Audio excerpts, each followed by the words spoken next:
Hey y'all, this is Maria D with the Wreath Meshine, home of the Wreath Lock. Hey, do you have that old floral pick machine that's been sitting around for years collecting dust? Do you need a new reason to love your pick machine? Well, I have a great tip for you. So stay tuned and I'll be right back. All right, y'all. So here we go. And I'm doing this just by talking to y'all. So, what I want to do is show you a new way to use your pick machine. And what I'm going to do is load a pick in it and have that on standby. Pick machine, most times people have them. They only use them to put picks at the end of florals to be able to make them stiff and stick them in a foam design or whatever kind of design. So what I want to do is give you an alternative use for the pick machine. So what I'm doing right now is this is going to be for your bows. And this is going to be for those of you who do foam designs. So this is florals, an egg attached to a candlestick with a piece of foam in the middle. What I want to do is get this bow in the center, but you see how there's a depth and it's going to be hard for me to install the bow without having pushback and having issues. So what I'm going to do is finish fluffing my bow first, getting all my loops where I want them. Okay, so let's do that first before we completely tie our zip tie. And it's pretty much tied, but for the sake of this tutorial, for the purpose that it's for, I had the bow already made. If you need a bow tutorial, look up the Wreath Meshine, Meshine on YouTube. I have all kinds of different simple, easy to understand tutorials, from bows to studded wreaths that I came up with, all kinds of things, y'all. So obviously, we are the home of the Wreath Lock. So if you need to secure your wreath and keep it from blowing off, accidentally falling off your door, or being taken by chance, because prevention is the best medicine, please go to wreathlock.com. Okay, so now that we have the bow fluffed and how we want it, sorry, I gotta look through the phone to see what's going on also. So what we're gonna do is leave about, after we completely tighten our zip tie, I'm gonna leave about an inch length on the zip tie and make sure it's pointing towards the back in the direction that you want to install your bow. So I'm gonna do, I think it's about an inch, pretty much an inch. Okay, y'all. So this is the important part. So let me show you how to do this. Obviously, I have my steel picks loaded in the machine. If you have one, you know how this works. If you don't, you're gonna have to read the instructions. It's pretty simple. Your steel picks go in here, they sit here, and then to load it, you push forward like that. And then you're gonna push the opposite direction for your steel pick to grab around whatever it is you're trying to get it to grab around.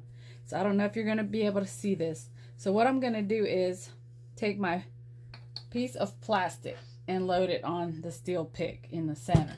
And then what I'm gonna, so you gotta be careful and pay attention to your direction. So I'm gonna push the opposite direction and get the steel pick to totally wrap around my zip tie. You see how? So now I have a stiff end, right? So this is where it gets a little tricky. I'm going to recommend putting a little bit of glue on the pointy part that's going to go into the foam so it does not come off. It doesn't come loose. It doesn't come off when your customer has it after it's shipped or whatever. Either way, you want something long term and long lasting for whoever has this in the end, okay? So what I'm going to do is put a little bit of glue on the tip. Both sides, one side, it's up to you. Okay, so now we got the glue. So what I'm gonna do, since I don't wanna burn my finger, and I suggest you do the same, is I'm gonna get my needle nose and I'm going to insert the bow into the foam. And then I'm going to use my needle nose to push it all the way in. Okay? That is how we're going to use our pick machine now to help us with our foam designs, with our bows. See how it pushed it all the way into the design? It helped me by making the end of the pipe, the zip tie stiff, and it allowed me an easier way to guide the bow into the center of the design. So you can do this pretty much with any design you do, whether it's foam, whether it's a wreath, etc.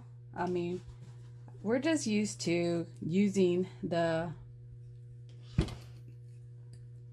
machine just for florals to put picks, but you can use it for so many other things. So let's just start using it and not using it as a paperweight, and actually revitalizing it in our craft room and using it to help us as a tool to get things done easier, better, and not have to burn our fingers putting hot glue and getting burned. So I hope this tip helped you out. I hope it allows you to use your pick machine. If you need a pick machine, they are at Hobby Lobby.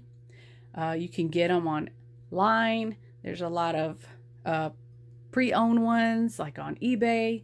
I would suggest also, of course with safety, Facebook Marketplace, just to get one obviously that works. They do cost quite a penny if you get them new. So I'm going to suggest you get them gently used, or if you know another crafter that stopped crafting and they don't need theirs, you could always ask if you could buy it from them. So thank y'all for watching. Y'all have a great evening. Happy Valentine's Day, and let me know how you like the tutorial. Sorry it's so long and drawn out. I just want to make sure that I cover everything, but I hope this is a tip that you like, enjoy, and can help you use your floral pick machine for more than just one thing. Y'all have a great day. Please share, like, and subscribe, and we shall chat soon. Bye.